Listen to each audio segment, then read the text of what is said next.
가습, 공기 정화, 그리고 심리적 안정에 이르기까지 녹색 식물들이 주는 많은 효과들이 알려지면서 실내 정원을 만들고 관리하는 분들도 꾸준히 늘어나고 있는데요.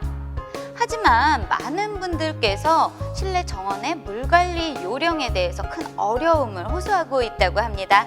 그래서 농촌진흥청에서는 실내 정원에서 많이 쓰이는 식물들을 대상으로 물관리 방법을 제시했다고 하는데요. 알고 보면 쉽고 간단한 물관리 요령, 지금 알아보실까요? 박사님, 보통 화분은 물만 잘 주면 잘 자란다고 하던데요. 실제로는 물 관리가 왜 어려운 건가요? 식물을 전문적으로 생산 관리하시는 분들 사이에서도 물주기 3년이라는 용어가 있을 만큼 사실 물 관리는 쉽지 않은데요. 그 이유는 식물의 종류와 배치 장소, 화분 흙의 종류에 따라 물 주는 횟수와 방법이 달라지기 때문입니다. 특히 수분 요구도가 다른 다양한 식물에게 일괄적인 물주기를 한다면 식물을 결코 잘 키울 수 없습니다. 물관리 방법과 요령에 대해서 좀 더 자세하게 알아보기 위해서 이곳 온실로 자리를 옮겨봤는데요. 박사님, 먼저 식물마다 물 주는 시기는 어떻게 알 수가 있을까요? 보통 물 주는 시점은 이렇게 식물의 잎끝이 약간 처질 때, 그리고 화분의 흙 표면이 바싹 말랐을 때가 가장 좋은데요. 특히 식물의 잎이 시드는 증상은 흙이 건조한 경우나 물이 많아 뿌리가 상한 경우에도 나타나기 때문에 주의해야 합니다. 따라서 이렇게 손가락을 이용해 화분 흙 표면으로 1, 2cm 깊이를 만졌을 때 건조하다 싶으면 충분히 물을 줍니다. 그리고 식물의 종류에 따라서 물 주는 시기가 다른데요. 첫 번째로 선인장이나 다육식물의 경우에는 화분 흙 대부분이 말랐을 때 정량의 물을 주고, 겨울철 온도가 낮은 환경에서는 물을 거의 주지 않는 것이 좋습니다. 이러한 대표적인 식물로는 산세베리아, 칼랑코에, 호야 등이 있습니다. 두 번째로 잎이 풍성한 실내 관엽식물은 토양 표면이 말랐을 때 충분히 물을 줘야 하는데요. 생육이 왕성한 봄에서 가을까지는 토양 표면이 말랐을 때 주고요. 겨울철 온도가 낮은 환경에서는 물 주는 횟수를 줄이고요. 난방으로 적정한 온도가 유지되는 그런 장소에서는 규칙적으로 물 관리를 하는 것이 좋습니다. 또 난방으로 인해 건조해질 수 있으므로 스프레이 등을 이용해서 적정 습도를 유지해 주어야 합니다. 대표적인 관엽식물로는 스킨답서스, 셰프렐라 홍콩, 스파티필름 등이 있습니다. 세 번째로 꽃이 피는 초본성 식물들과 잎의 두께가 얇은 양치 식물류는 빛이 충분한 곳에 배치할 경우 흙을 촉촉하게 유지해 주는 게 좋은데요. 이때 화분 흙이 물에 잠겨 있으면 뿌리가 숨을 쉬지 못하기 때문에 주의해야 합니다. 이러한 대표적인 식물로는 아프리칸 바이올렛, 보스턴 고사리, 아디안텀 등이 있습니다. 마지막 네 번째로 항상 흙을 축축하게 유지해야 하는 식물이 있는데요. 빛이 좋은 환경에서 생육이 좋은 시페루스와 같은 수변형 식물은 단순히 촉촉한 정도가 아니라 화분 흙이 늘 젖어 있도록 물에 담가두기도 합니다. 네, 그런데요. 식물의 상태에 따라서 물 주는 시기를 또 알 수가 있다고 들었어요. 대부분의 식물들은 물이 적으면 꽃이 떨어지거나 잎에 생기가 없어지면서 생장을 멈춥니다. 또한 아랫부분의 늙은 잎이 누렇게 되면서 떨어지기도 합니다. 이런 현상을 보이면 물이 부족하다는 신호이고요. 반대로 너무 물이 많으면 꽃잎에 곰팡이가 생기거나 잎이 물컹거리면서 떨어지기도 합니다. 따라서 식물의 잎이 전체적으로 떨어질 때는 화분 흙에서 뿌리를 꺼내 흙의 과습으로 인한 현상인지 확인한 후 상한 뿌리를 제거하고 새로운 흙으로 분갈이해 주어야 합니다. 네, 그렇다면 물을 주는 방법도 식물마다 다 다를 수 있을 것 같은데요. 네, 물 주는 방법은 물뿌리개를 이용해 식물의 머리 위에서 물을 주는 두상관수법과 화분째 물통에 담그는 저면관수 방법이 있는데요. 물뿌리개를 사용할 때는 수압이 너무 센 경우에 화분 용토의 표면이 굳어져서 물과 공기의 전달이 나빠집니다. 그래서 가는 물줄기로 흙 바로 위에서 물을 주는 것이 좋습니다. 또한 꽃이 피어 있는 경우에는 꽃잎에 물이 닿지 않도록 세심하게 잎을 젖힌 후 화분 흙 바로 위에서 물을 줍니다. 그리고 대부분 잎이 많은 관엽식물은 샤워하듯이 잎 전체에 충분히 관수합니다. 물은 아침에 주는 것이 좋은데요.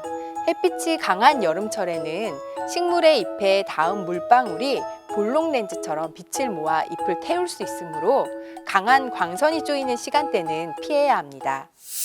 네, 물을 주는 방법 중에 화분을 통째로 물에 담그는 방법이 있다고 말씀을 하셨는데요. 어떻게 하는 건지 궁금해요.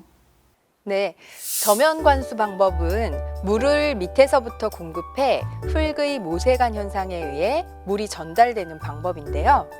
이렇게 물통이나 대야에 물을 채우고 거기에 화분을 넣어 바닥에서 흡수한 물이 상부까지 올라가면 화분을 꺼내는 것입니다.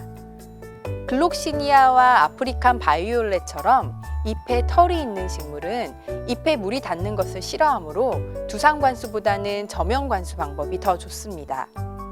그리고 저면관수 방법의 종류 중에 심지관수법이 있는데요.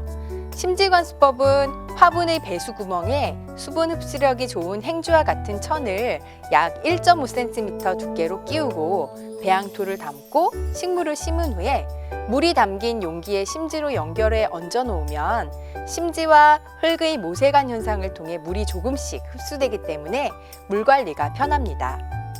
또한 저면관수 시에 아래 물통의 물을 식물별로 함께 쓸 경우에는 병든 식물로부터 물로 전염되는 그런 위험성이 있으므로 가능한 개별 물통을 이용하는 게 좋지만 부득이하게 같은 물통을 써야 하는 경우에는 건강한 식물들끼리 함께 이용하는 것이 더 좋습니다.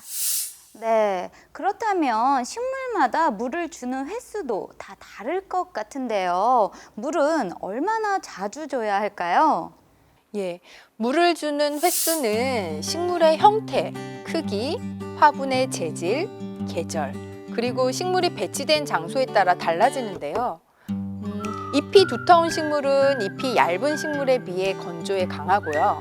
또한 뿌리가 적은 식물은 뿌리가 많은 식물에 비해 물 흡수율이 적습니다.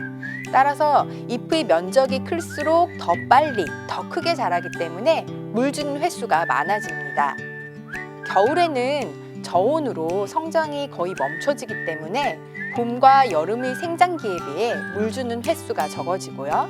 또한 작은 화분이 큰 화분보다 흙으로 만든 화분이 플라스틱 화분보다 물을 더 많이 필요로 합니다. 그리고 물을 줄 때는 듬뿍 주어 화분 흙 전체적으로 흡수되도록 해야 하는데요. 조금씩 자주 관수하게 되면 화분의 윗부분만 일부 가습해지고 아랫부분의 토양은 말라 뿌리가 골고루 생육하지 못하게 됩니다. 네, 박사님, 혹시 어떤 물의 종류가 식물의 생육에 가장 좋은 영향을 미칠 수 있을까요? 네, 식물을 잘 키우는 전문가들은 빗물이 가장 좋다고 하는데요. 일반 가정에서는 빗물을 받아두기가 힘들어 사용이 쉽지 않습니다. 그 대신 수돗물을 대부분의 식물에 사용할 수 있는데요. 다만 겨울철에 너무 차가운 물은 식물 뿌리에 스트레스를 줄 수 있으므로 찬물을 받아 실온에 두어 온도를 높인 후에 사용하고요.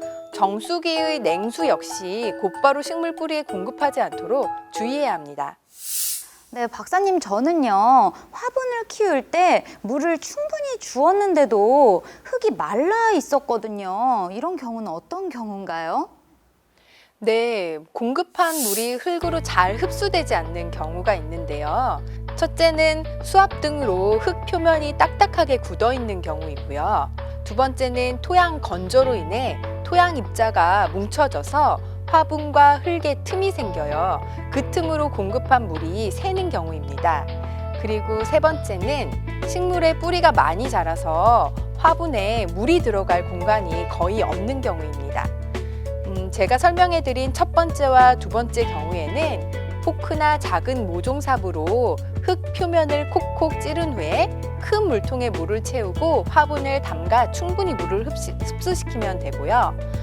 세 번째 경우에 뿌리가 많아진 경우에는 포기 나누기를 해서 더 넓은 공간으로 분갈이 해주는 것이 좋습니다.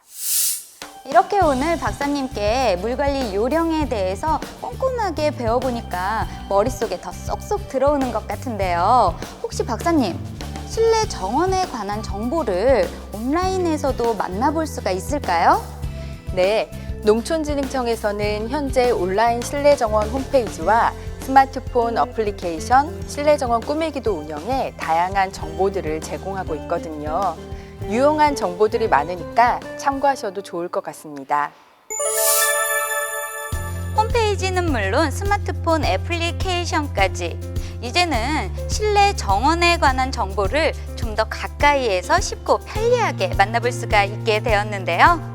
여러분도 오늘 만나보신 물관리 방법으로 쾌적한 실내 정원을 오랫동안 유지하셔서 아름다운 자연을 매일 만나보시는 건 어떨까요?